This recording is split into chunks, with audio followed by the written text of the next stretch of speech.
And we will also, it's preparing.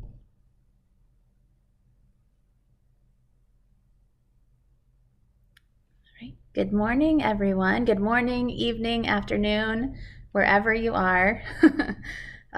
Today is World Maternal Mental Health Day. It's a very important day for me and a lot of other people around the world.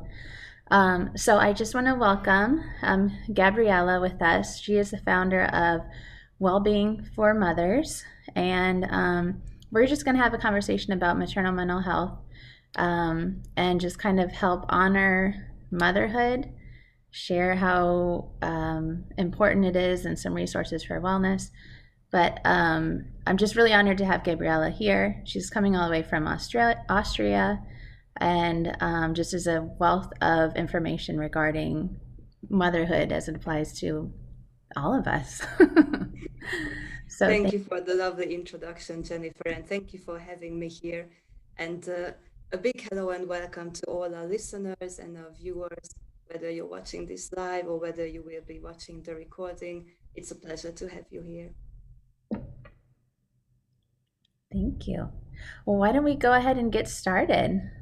Let's get started. So we'll be talking about maternal mental health today.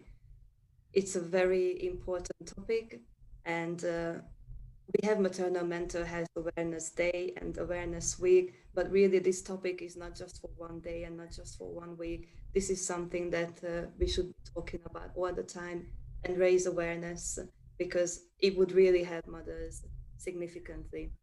Mm-hmm. So I would like to start with a quote from the World Health Organization that actually classifies maternal mental health problems as a major public health challenge. So a lot more women suffer than we are aware of. And virtually all women can develop mental health problems during pregnancy or in the first year after giving birth. This is called the perinatal period. And there are certain risk factors that increase the likelihood of a mother developing problems with her mental health.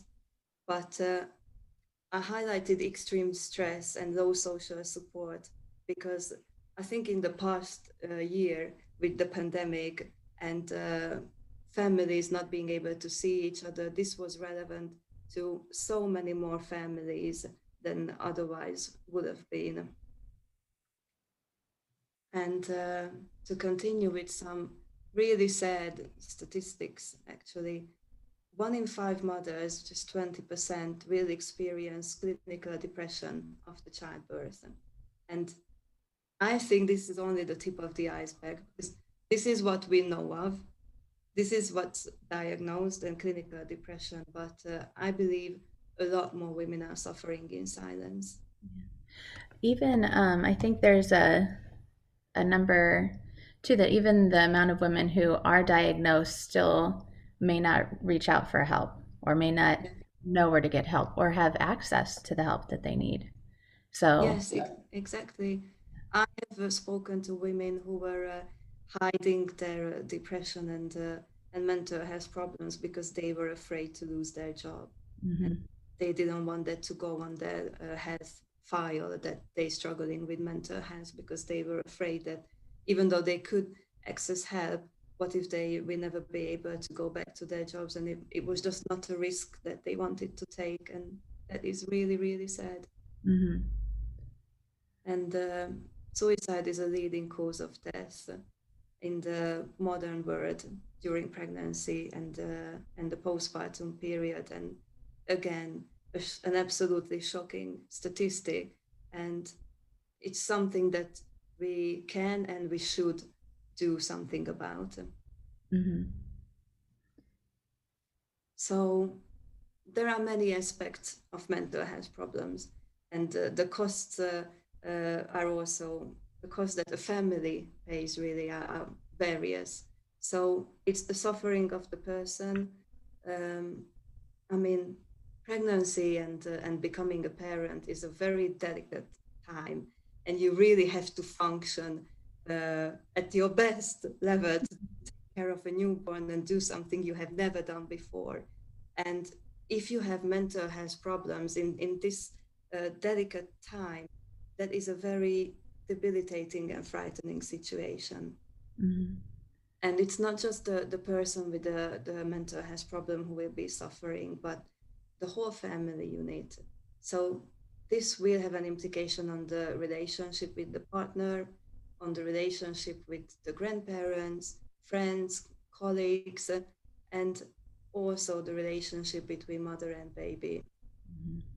Will affect bonding, and it also affects child development if the woman can't get any help, and if she suffers for a long time, that can have implications in the child's life well into adulthood. So we really need to take this seriously. And it's not just the emotional costs, but there are economic costs that doesn't just impact the family, but it impacts the whole society. And I would like to show these statistics. These are from the UK, from a few years ago, published by the London School of Economics and Centre for Mental Health, did a joint study. And the known costs of perinatal mental health problems per year, that's a staggering 8.1 billion pounds. And that is just enormous. And if you look at that pie chart, you will see that only a small fraction falls on the healthcare system, and actually more than 3/4 fall on the wider society. And this is why we can't say that maternal mental health problem is just the problem of the mother. No, this is the problem. I mean, this is everybody's problem and Mm-hmm. this business, and we should all do our best to help new parents. And another statistics that I actually wasn't aware of until I looked into it, how much mental health problems of the parents will affect the child. So I knew that there's a correlation, but to see that 72% is actually affecting the child and only 28 the mother, that really makes you aware that we're talking about a multi-generational problem here. Yes, absolutely. I'm not sure how it is in America at the moment, but in the UK, there is a very big emphasis on early years education and early years support for children. And that is fantastic. But I would like to see them, making this connection between these statistics and give the parents more support, Mm-hmm. because it is obvious that that would help the child as well. Yeah. I think it's important to have the same conversation of maternal or even mental health of the parent in the same conversation as childhood development, not just Yes, focusing one. And we've had this conversation with a number of people in my community, and we're just starting to have those conversations that we're not just solely focusing on childhood development, because if you're not educating the parent or guiding the parent, then you're kind of you're still limiting the child. And absolutely. Absolutely. And even if babies can go to nursery from a few weeks or few months old in some countries, other countries maybe 6 months or 1 year or 2 years, but they will still go home at the end of the day to the parents, yeah, and they will still spend a large amount of time with the parents. And even if they get the best help and support in the nursery or kindergarten, mhm, they don't get it at home, that is still not good enough. yeah. And the importance of the primary caregiver. So they could be, at their nursery all day, but when they come home and the primary caregiver is still distant or unable to really take care of them, then you still have those issues to deal with. So this is a really interesting number. Yes. And the excuse is often that, oh, we just don't have the financial resources to Mhm. improve services. And actually, in this report, it's published that the the cost of mental health problems is 5 times higher than it would be to improve services.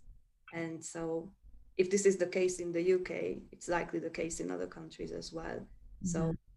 there is really no excuse, and we should be focusing more on what we can do to help parents. Absolutely. preventative care. Like that would Yeah. maybe start. Anyways, proceed. No, you are right. I believe this should be part. There is a fantastic antenatal education program that prepares the woman for birth, Mhm. and uh, perhaps just a few extra classes to prepare a woman and also the father for parenthood and the changes that will come with it, and for the postpartum period, and for mental health awareness. It's doable. Yeah, It's absolutely. Yeah, and yeah, just to say it again, that maternal mental health is everyone's business. Um, we don't all live in silos.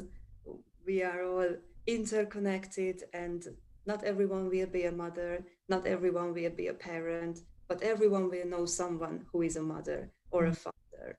And so we don't live in isolation. And if mothers and families are suffering on such a large scale, that really has repercussions across the whole society. Absolutely. Um, we have seen that the economic costs are huge, and so we should do everything that we can to help this situation.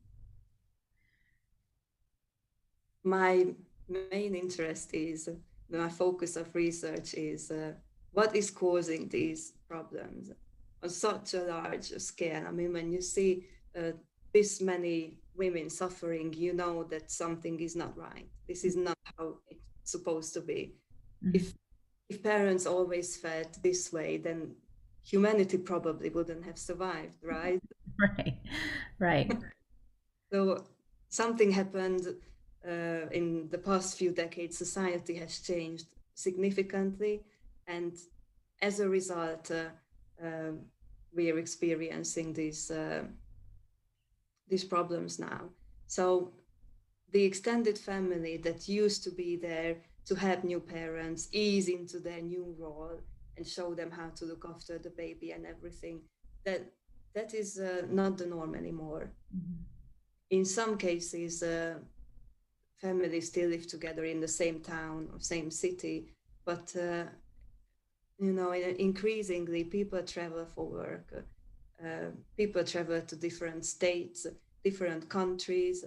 I mean, I have lived in 5 countries so far. I know you had your baby living in a different state than Mhm. where you come from, and then all of a sudden nobody is there to help new parents, and it's an issue. A lack of support. Postpartum care uh, used to be universal practice in earlier days. So mothers would receive regular massages, and somebody would go there and cook for them and clean the house. It was never the mother. All they had to do is look after the baby and snuggle the baby and breastfeed and rest and time to heal. And this is not really the case anymore, unless someone is lucky enough to have a postpartum doula working in their community. But even then, this is a private sector job, and it costs a lot of money. And most mothers won't have access to this. Parents will be on their own, and Mhm. very unnatural for just two adults, or in single parent families, just one adult to look after a baby. It's not how humankind was designed. And also on the new cultural norms with social media and Instagram, and there are some impossible norms that we try to live up to, but when you compare yourself to these idealized images, it's very hard. I feel lucky that I had my son almost 9 years ago, and back then Instagram wasn't so big. Photos and food photos, but you didn't see beautiful bedrooms with crisp white sheets, and it would have made me feel really, really inadequate. Yeah. And then, you know, Yeah, and you're the level of comparison, it's just everywhere where prior maybe it was just your neighbors or, you know, within your family, but it's just all day, every day in front of you. And you really can't help but, think, what am I doing wrong? Or I don't have it together, or, you know. Yeah. One of the things too, I love this slide because one of the things that I always think about is how motherhood was never meant to be a solo journey. And I think that we really have to get back to supporting each other. I remember even when I was in my career, having my career in New York, I never wanted being a mother to hold me back from being advanced in my career. So I would work later hours. I wanted to travel. So that was something that I wanted to do. But at the same time, it was just like, oh, well, you're a mom. And I would just kind of like, I just never wanted it to hold me back. And being a mother, that thought, and just in our society alone, should never hold a woman back from advancing in her career. And just having that, if that's what she chooses to do, or decide to stay at home and then re-enter the workforce, like having programs for women who want to re-enter the workforce after being a stay-at-home mom. Um, so I love this slide because I think a lot of maybe in the older generation don't understand what women are going through now. Like, why are women suffering so much? It wasn't so bad when I was a mother. And some women certainly had postpartum depression. And, this isn't a new concept. It might be newly researched within the past couple decades, but it's not a new concept to mothers. But just this is just a really great just summary of what is going on in our generation right now and why women are struggling, because there is a lack of support and because it used to be that village and we don't have that village anymore. Yeah. It's exactly what we need to create again. And, it's exactly what you're doing in your community. And that is what is needed. And for motherhood to be more valued than it is now. Yeah, Uh, Somehow, I think because you're supposed to be working and making money, and if you don't do that, then you're somehow a second-class citizen. So mm-hmm. this with mothers, and we also see this with retired people or older people, that unless they make an economic contribution and earn money, they're not useful to society. Mm-hmm. This is also wrong. Yeah, absolutely. We're changing the world here, Gabriella. I hope so. No, it's lovely to see that there is more and more conversation around this topic, and this is what is needed. You can't change the world from one day to the next, but it's a process, Yep. right? So, becoming a mother is a rite of passage. And back in the 70s, sociologists coined this term matrescence to describe this whole journey into motherhood. And this word matrescence, it's still not being used in the mainstream. You still don't hear it often, even though already in the 70s they have given it this name after the adolescence period, because they realized that it's a similar kind of major upheaval where there are all kinds of hormonal changes happening. You have a new identity to figure out. Your relationships are changing, not just with your partner, but with your own parents. And like you need to find yourself in this new world again. And this transition, this rite of passage used to be celebrated in the old days. But now we don't really do this. I mean, we celebrate graduation and getting married. And I think the closest is perhaps the baby shower, when some people will get together and the mom gets a bit pampered and everybody brings presents for the baby. But it's still not the same as honoring this journey of becoming a mother. And that is really, really missing, because it would help a woman kind of like draw the line in the sand that, okay, this was my life up until now, and now I move on to the next chapter. Mm-hmm. And if you have this kind of understanding that, yes, this is a new chapter, a completely new thing, then perhaps it's less of a struggle to accept that, oh my God, my life has changed and it's not what it used to be like. And Yeah.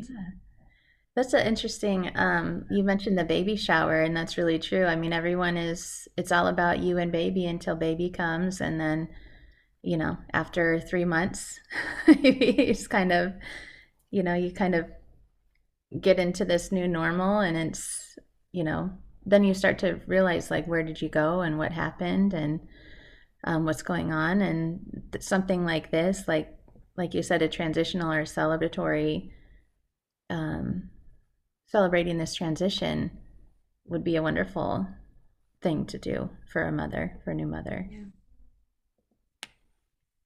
Yeah, I interviewed a celebrant who is doing she's doing this kind of matrescence celebrations or like blessing ways for mothers, and she was telling me about how this works with the psyche to be able to understand your new role in life, and I've write about this in my book, and I wish that, I mean, there is a growing awareness of it, at least in America and in the UK as well.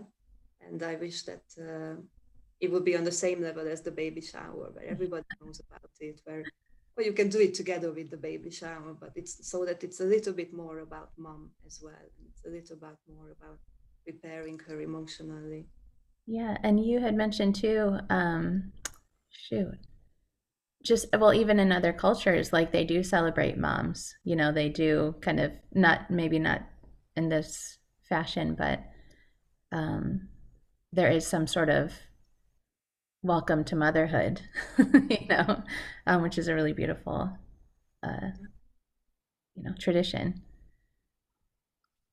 Yes, I think it used to be a tradition everywhere, and then in industrial societies, it has become about work, and make money, and we kind of lost touch with Yeah, it.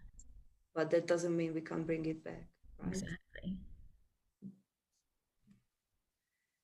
Right. So back to education and raising awareness, I would like to see parents better prepared for the realities of the perinatal period and better prepared for the challenges that come with it. Very often, what I see is a woman or a couple, they prepared for the pregnancy and birth, and after that, that's it. And they are not taught about postpartum recovery, how Mhm. they can help it. They're not taught about this identity shift, which happens both for the mom and for the dad as well. I mean, it's a big change to become a mother from a woman and a father from a man. All of a sudden there's such a responsibility on your shoulders, and you really feel like the weight of the world sometimes. And just be aware that this is what happens, and it's okay, and that doesn't mean there's anything is wrong with you. uh, it would help. And not many people are aware that if they had past traumas, if there is anything unprocessed in their own upbringing, or any traumas that are still there, that is likely to come up when they become a parent, or Mhm. if they lost a parent when they were younger, and that will likely to um like kind of come up even if they thought they had processed that. Mhm. Yeah, absolutely. There's trauma that can kind of resurface through parenthood. Um, yeah, absolutely. And to kind of recognize that and to keep going on your journey. Yeah, exactly. But if this is mentioned in the antenatal class, um, we don't have to wait until the parents say, "I'm struggling here." It would be a lot easier to just say this to everybody. You don't have to know if they had this in their life or not, and Mhm. then it's up to them if they want to reach out and say, I think I will need a little more help, or Absolutely. There's to resources, and to kind of expect it. I think part of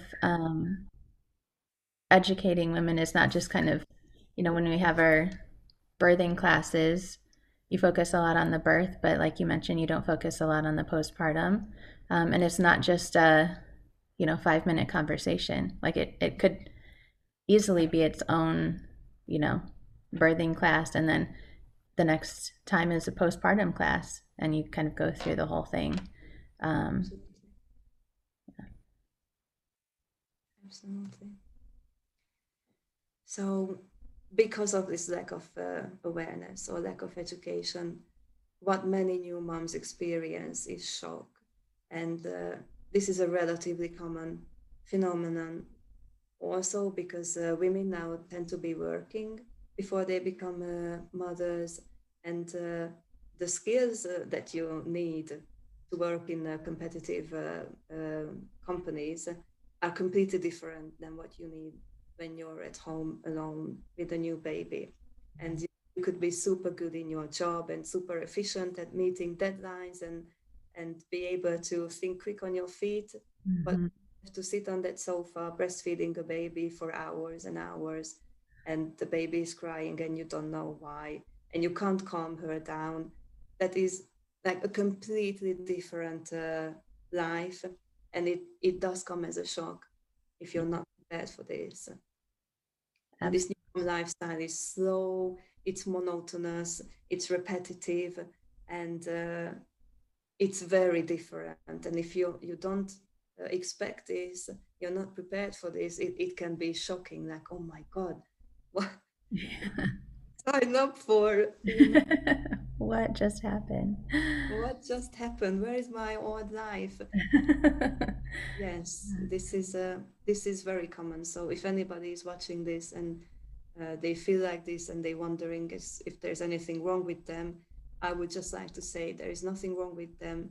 This this happens to many mothers, and it's just simply because it's so different than what you were used to before, and it takes time This is to kind of ease into it. Yeah, this is really interesting too because, well, when I was having my experience my own postpartum depression, a lot of what I did was I wanted to go back to work because I knew it. It was, I got something out of it, you know, and so this is speaks a lot to kind of the challenge that I had was that I didn't know what I was doing as a new mom, or I didn't feel confident in what I was doing, whereas I felt confident in what I was doing, working, and it does take time. And again, being aware of it is huge, and being supported in that awareness. You know. Yeah.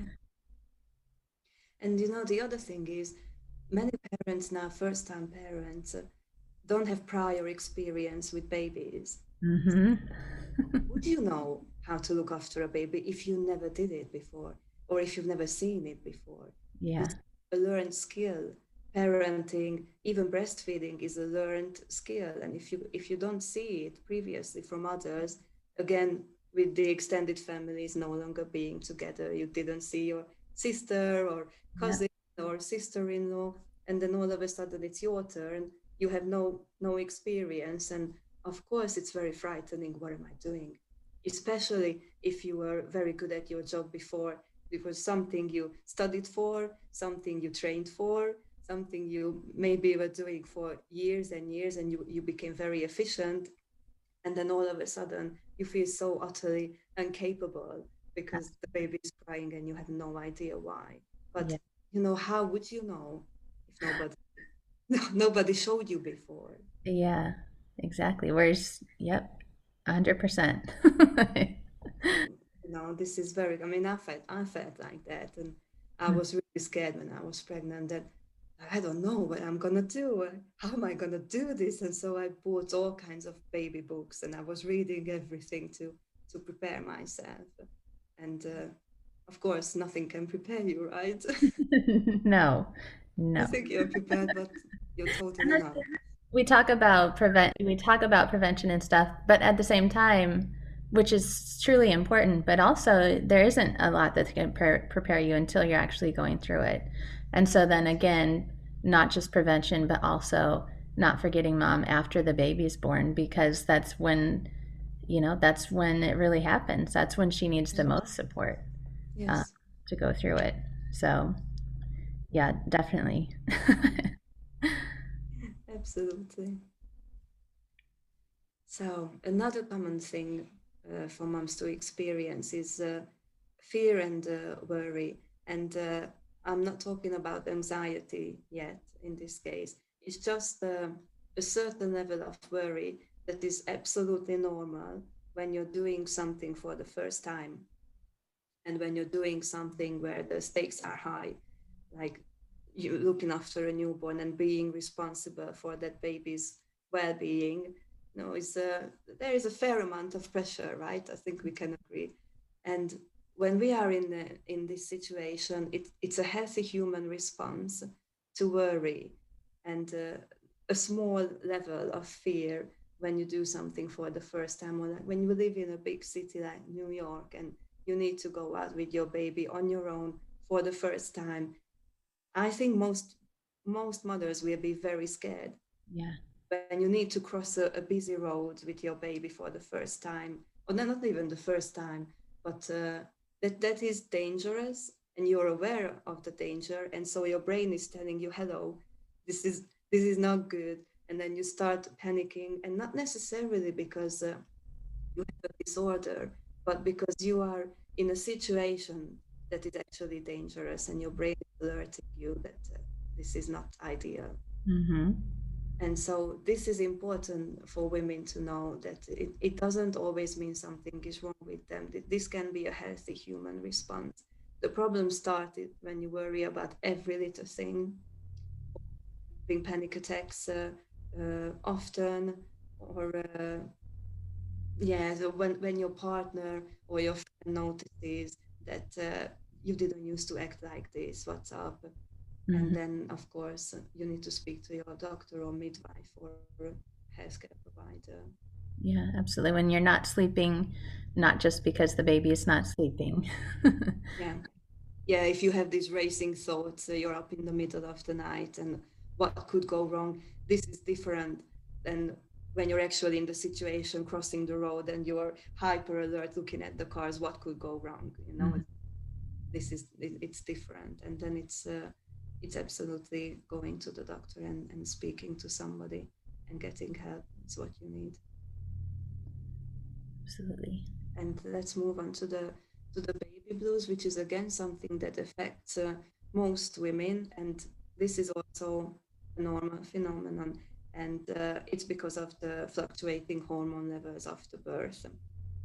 So there is a gradual increase during the pregnancy that's built up in your hormones, and then in the first 5 days after giving birth, what built up in 9 months all of a sudden crashes, and that's what's causing um, the woman to be tearful, like a roller coaster ride. Your emotions are all over the place. Um, you're irritable. But if it lasts for more than a few days or more than a week or two, then you could be going into depression, and then it's best to speak to your doctor. And also, if the baby blues is very like, for some women it's not so bad. Okay, they're a bit tearful, they might argue with their partner, and they might feel sometimes like, oh my god, but otherwise they fine. But for other women it can feel very debilitating, and that can be a red flag that this could develop into depression later on. So there's something to bear in mind.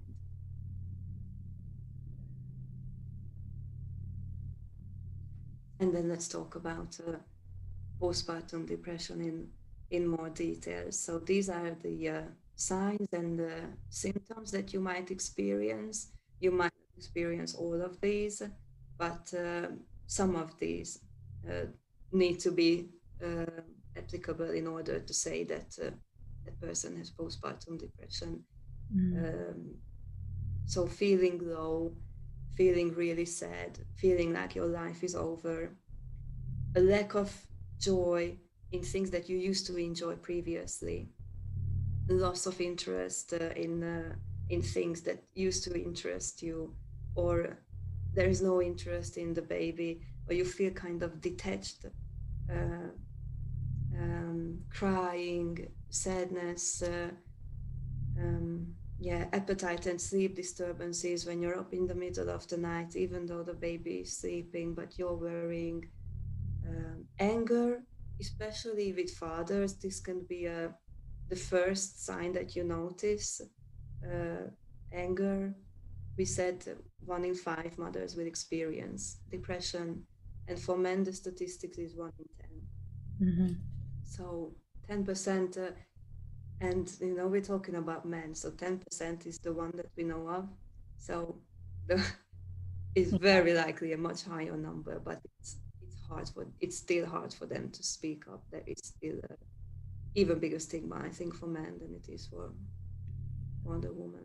I would definitely agree.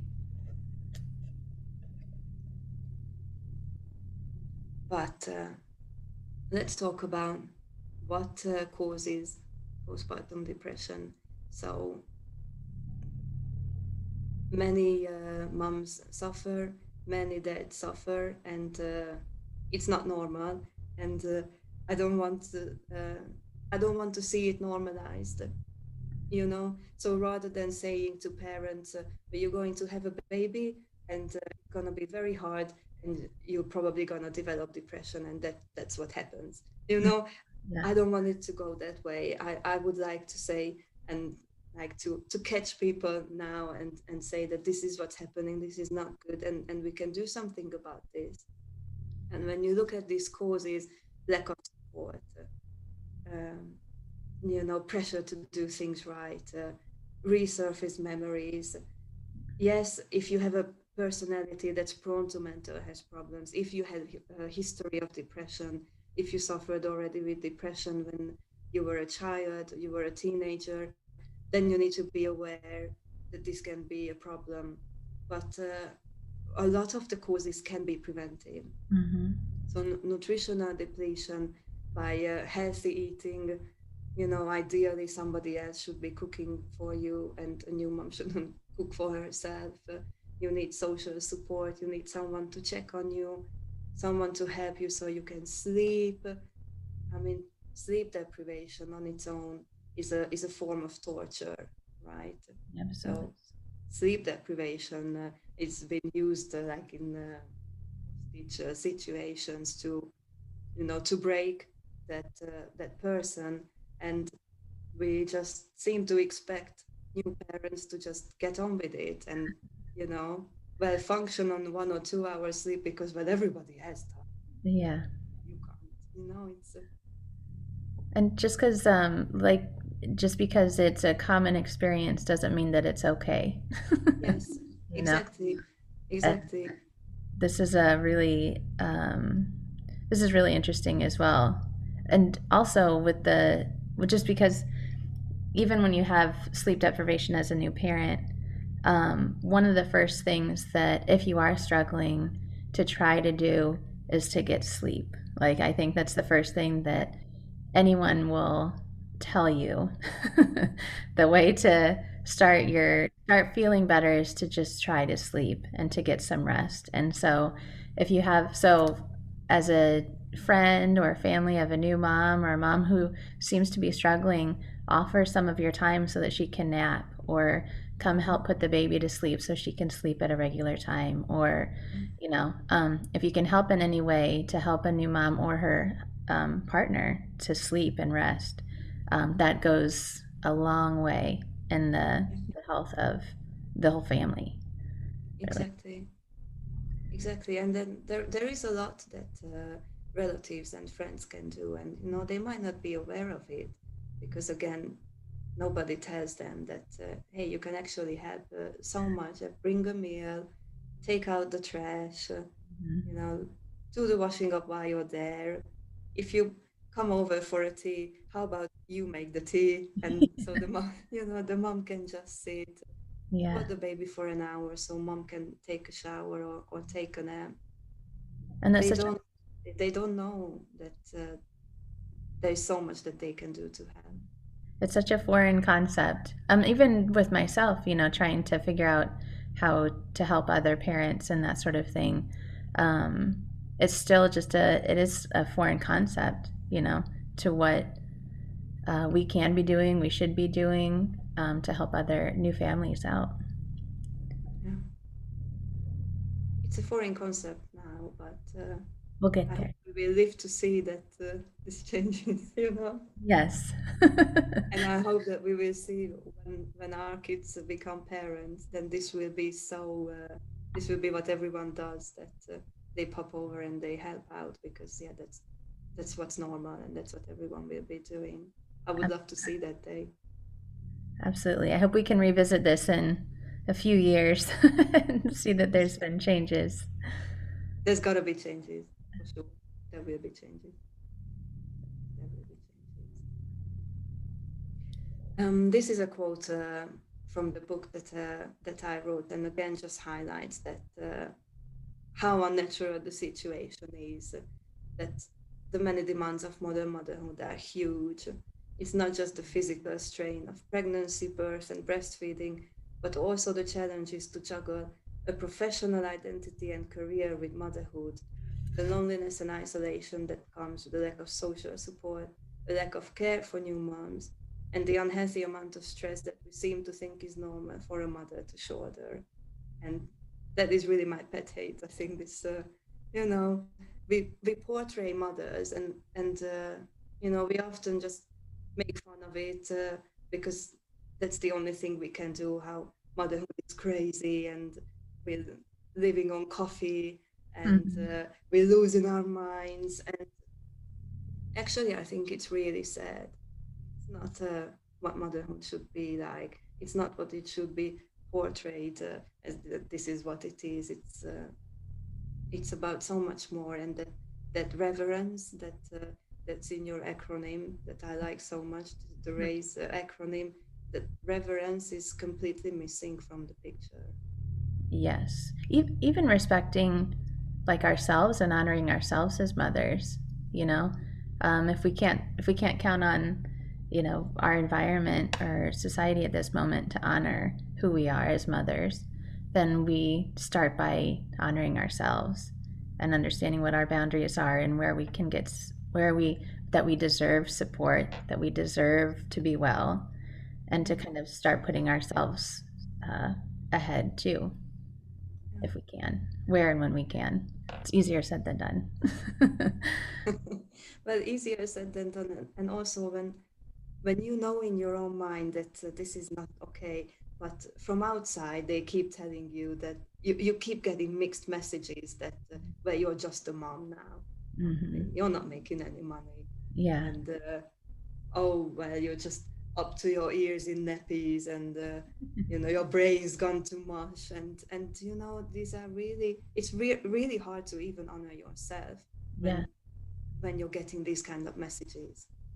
Yeah. Absolutely.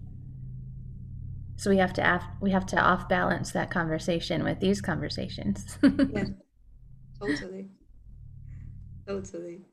And again, I keep mentioning this, but this is really important for anyone who's watching this, struggling, to know that it's not your fault if you're struggling.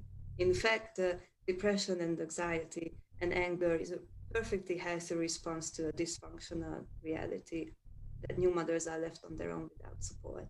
I'm gonna give a little applause. No, this is so true. You know that saying with if a flower doesn't bloom, you fix the environment, not the flower. Hmm. We just can't seem to translate this to mothers. Yeah. Like we need to fix the mother. We need to give her medication. We need to what's wrong with her. Whereas in fact it's the environment. It's this modern reality when parents are on their own. It's totally not how it should be. And this is the main reason why we see this staggering statistics. This Hmm. is the reason why parents are struggling, and not because this generation is weaker than the previous one, or you know, Yeah. this is this is the reason. Absolutely. I think everybody needs to print this slide out and themselves, remind Take themselves a daily. screenshot. Yeah, screenshot this and remind yourself daily, because we often blame ourselves. Like mothers are the first to blame themselves for what's wrong, any failure, and it's not the case. Yeah. So yeah, I love this. Yes, and many mothers still are trying hide it that they're struggling, and Mm-hmm. they're trying to keep up appearances. Again, comparing yourself to your friends or to your neighbors, social media, and your friend might be struggling just as much as you do, and she's hiding hers because she thinks that you have it all together, and then she feels bad. and and I think if we open up about our own struggles, that kind of gives license to other people to open up about theirs. Absolutely. And Absolutely. that's what's great about this uh, talks you're organizing this week, um, talking about mental health problems, raising awareness so that women don't feel so alone, and they yeah, they get the okay to speak about it and get help. And that's what I love. One of our first conversations too was it was just we're on opposite side of the world with completely different experiences, and yet like everything that you see and like we just everything between the conversation is just so validated between us as mothers, as professionals, and that's why I just connect with you and what you're doing so much, just because it is a universal thing. Motherhood is universal. So we want to shed light that it's not just a problem. I mean, it's a major problem in the United States, but that mothers everywhere are struggling, and nobody has the perfect, situation or an ideal situation right now. So I just, yeah. Yeah. There are are too many women are walking in these shoes, Absolutely. unfortunately. Unfortunately. So, what can we do to help parents as a society, as educators, as awareness raisers? There is a lot that we can do, even as friends or family members of new parents. There is a lot that we can do. And it's Mental Health Awareness Week, but mental health support is just one piece of the puzzle. And education for new parents is an equally important piece, and so is organized postpartum care. I think that is something that it should be available on the same level as breastfeeding support is, or midwife support care and support is. And I didn't know about postpartum care practices until I started researching this topic. Mm-hmm. And if I could go back to when I was pregnant, I think this is what I would change. That I would do my best to find someone in my area who comes for a massage for a few weeks for me and not for the baby. Mm-hmm. Because, it's there are universal postpartum care practices, and yet we have just completely lost that, and it's something that we need to bring back. And the community help, community is immunity, as the saying goes. If parents live in a community that they can rely on, and they know that there are people there who will catch them when they fall, they're less likely to suffer from mental health problems. Yeah, And absolutely. this is what you're doing in your own community with the mom support group, and you probably have a lot more experience about this than I do. Just starting, but a lot of the issues that we see are just mothers or families who have I don't want to just don't have the access to resources and fall through the cracks or don't, and it's not just about relying on social services, it's about bringing the community together, and helping each other. And because, when you finally ask for help, or when you get to a point where you finally want to ask for help, it's amazing the amount of people that will come and support you.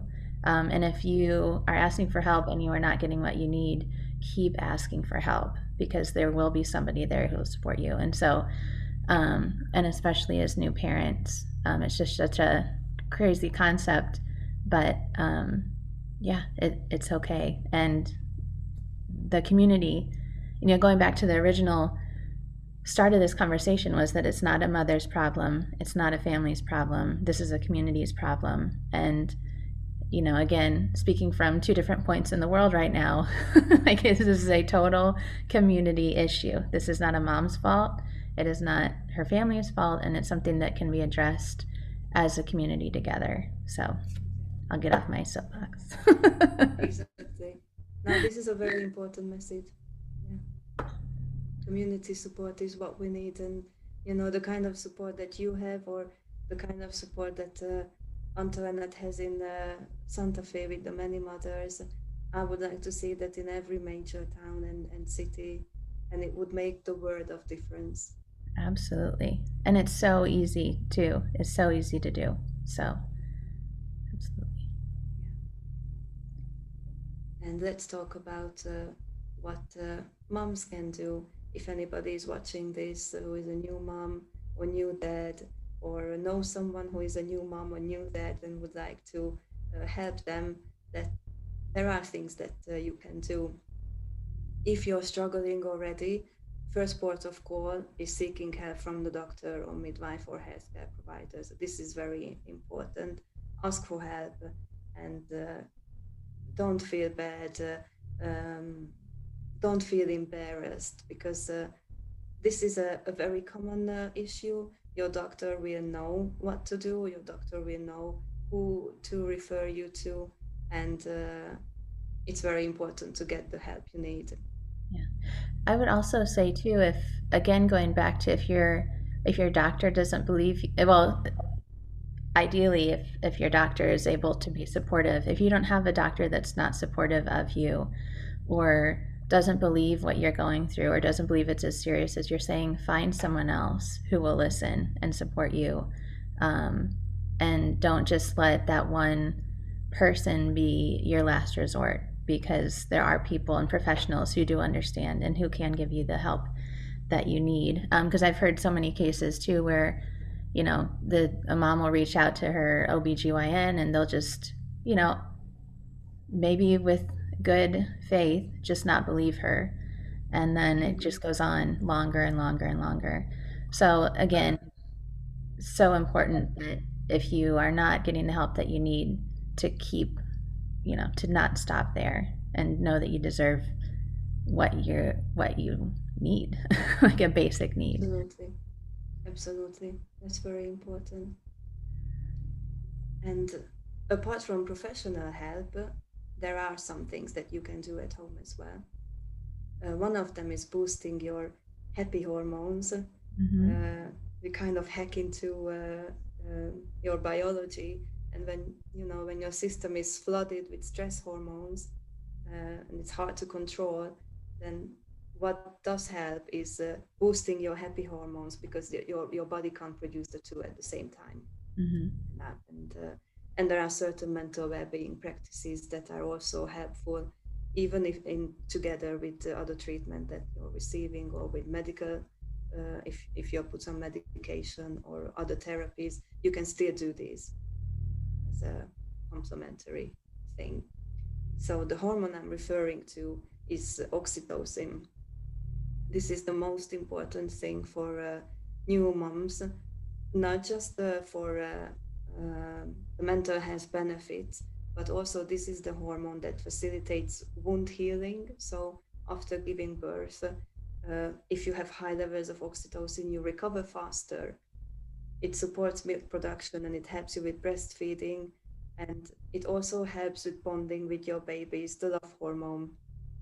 And as an added bonus, it makes you feel more relaxed, and you enjoy quiet time, and you can tolerate monotony more. So it's easier to be at home with a new baby. It's easier to be stuck on the couch for hours on end. Mm-hmm. So oxytocin is really mom's new best friend, Mm-hmm. as I like to call it. And there are specific ways how you can boost these oxytocin levels. And yeah, we're back with the sleep. Yeah. So um, in order to for your body to produce this hormone, you need to sleep about 4 or 5 hours in one stretch. So 1 hour naps during the day is not ideal, but you need to find at least one 4 or 5 hour stretch of time where you can sleep. And if that requires you to go to bed at 7 o'clock and sleep until midnight, then do that. Mm-hmm. Or I don't know, 2 a.m. to 7 a.m. You have, I mean, this is just for a few weeks. This is in the postpartum period, really the first 6 weeks after giving birth. And if your sleep patterns are changing, fine. If you take a 4 or 5 hour chunk of sleep in the middle of the day, because that's when your partner can be there with the baby, or that's when your friend or someone can be there with the baby, then do that. Mm-hmm. Whatever works. Staying warm and eating nourishing food. So feeling cold and feeling hungry is very stressful for the body. And even before you realize this, your body will start producing stress hormones when you're feeling cold or hungry. So there's something to be aware of, to keep warm, snuggle yourself in blankets, put extra socks on, or if it's summer, don't crank up the air condition too much, because feeling warm is better for oxytocin production. Receiving a massage. I mean, every new mom should receive a massage once a day in an ideal world. I know we don't live in an ideal world, but you can ask your partner to give you a foot massage. No, you don't have to be like a qualified massage therapist. If you have that, fine. But if you don't, your partner will do, you know, neck massage, head massage is very good. It's super relaxing. Um, yeah, foot massage, very good. And my favorites are minimize rational thinking and no strict rules and schedules. And this has got, I know this makes people smile, but so this is because of how your brain is working. And so it's neuroscience. And there are certain pathways of the brain that you're using when you're working with rational things and numbers and charts. So this goes with weighing the baby, measuring the milk, and it kind of it's another pathway that you would use for being in this pink cloud of oxytocin. And Mm-hmm. so if you're very focused on the looking at the clock, is it time to feed yet? How like some breastfeeding professionals, we recommend that you weigh the baby before and after each feed, and this is very stressful, and also it will get you out of this oxytocin flow. So if that needs to be done, maybe if your baby is premature, then you need to weigh more often. Try to outsource that task to your partner or your mom or somebody else who is there, so it's not you who has to do Mm-hmm. it, so you can stay in this lovely oxytocin flow Yeah. and doing what makes you happy, whatever makes you smile, whatever gives you this feeling. So cute videos, uh, watching comedies, everything that puts you into this that is what you're looking for. It can be making your favorite childhood meals and putting on a silly, funny movie and snuggling up with your partner on the sofa. These kinds of things will all help eliminate stress. Mm-hmm. Yeah, And and it's, it doesn't have to, cost money. It could be, a walk, going for a walk, or listening to music that makes you happy, yeah, or anything. Yeah, I love yeah, that's great. yeah, exactly. Everybody can do it. You can do this at home. You don't need anything for it. Really, just make a list of what are the things that you enjoy the most and what are the things that you can do right now, and use that as an inspiration of how to kind of lift your mood and do one thing, at least one thing from that list every day, and that will be helpful. And some other mental well-being practices. um, I mean, healthy diet and physical exercise. Some people will question what's that got to do with mental well-being. but diet and exercise will balance your hormone levels. So it's not on. So this is not for weight loss, and in fact, when you're pregnant and in the postpartum weeks, you shouldn't really exercise a lot. But we're talking about stretches, gentle stretches, like a little bit of yoga, Mm-hmm. walk around the block to kind of not not let your body get too stiff, because again it produces happy hormones, and it will counteract the stress hormones. And talking to someone you trust. So if you have just one person in your life be completely honest with, that is one of the biggest help that you can get. It can be your partner, it can be your sister, it can be a best friend, uh, but have someone where you can really in front of, you can be yourself, and you can tell them how you really feel, and you don't need to put up a front and pretend that everything is okay. That Mm-hmm. is really important. And I've spoken to a couple of moms who stopped going to baby groups because everyone was so perfect, and they didn't feel like that. And they were upset, and they were telling me that I don't believe what they say is true. I think they just all putting up a front. Mm-hmm. Uh, but they actually stopped going to baby groups because of that. And I think also, if again we go back to, if one mom opens up in a group, there is quite a high likelihood then the others will follow. Absolutely. And even if, yeah, absolutely. And even if, someone's not comfortable with it, then they will still, sharing their own experience, they'll still feel welcome, not welcome, but comfortable knowing that someone else is, kind of in the same boat. Yeah, So, yeah. yeah. So don't be afraid to share how you feel with others, because you will help yourself by that, and you might also help someone else. If you're being honest, you can kind Mm-hmm. of give them a license to be honest as well. This is so important. And other things you can do: mindfulness, breathing techniques, journaling, meditation. These are all good in combination with whatever therapy your doctor decides. Or if you're just too stressed but you're not yet depressed, then these techniques could be enough to prevent that. But I mean, it depends. If the problem is that you don't have enough support, then no amount of journaling will solve that, right? Yeah, yeah, absolutely. So everybody has to kind of try to figure out what the root cause of the problem is. Or maybe a woman has lots of support but something is still not right.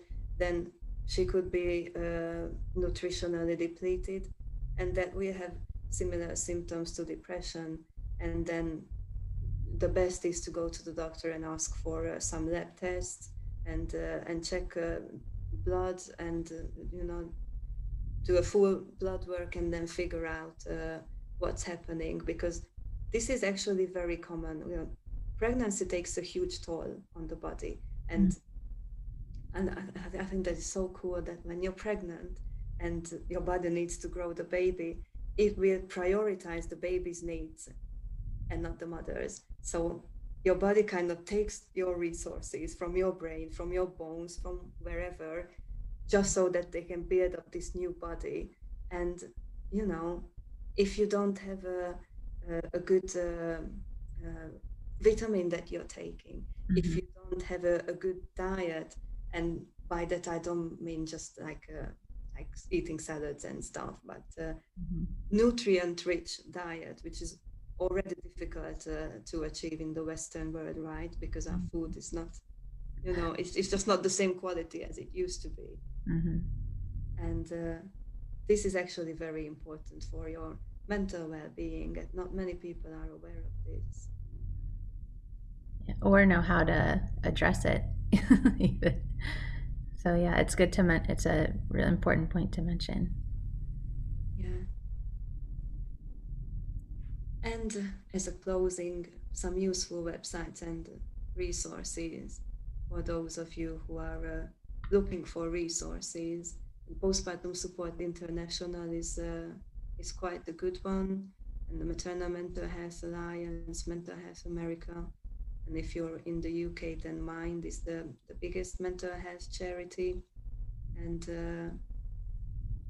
we have the internet at our disposal, and it's easy actually to find resources if you want to look, and ideally you want to find something locally as well, a local support group, and then the combination of those, Hmm.